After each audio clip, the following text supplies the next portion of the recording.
Hello everyone, welcome to a mini blog. তোমাদের সাথে আজকে শেয়ার করছি বাছা মাছের ভাজা।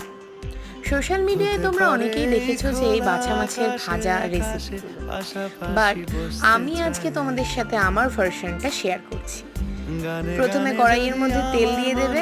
তেলটা গরম হওয়ার পর উষ্ণ আঁচে তোমরা মাছগুলোকে ছেড়ে দেবে। ও তোমাদের সাথে আরেকটা ভুলে গিয়েছে যে মাছটাকে প্রথমে হলুদ, লবণ সবকিছু দিয়ে মেখে নিয়ে ম্যারিনেট করে 5 মিনিটের জন্য রেখে দেবে। তারপর তেলের মধ্যে ছেড়ে দিয়ে মাছগুলোকে ভালো করে ভেজে একটা প্লেটের মধ্যে উঠিয়ে নেবে। ব্যাস, বাছা মাছের ভাজা রেডি। Okay guys, tata. গানে গানে যদি আমার মনের কথা তোমার মনের কাছে পৌঁছে যায়।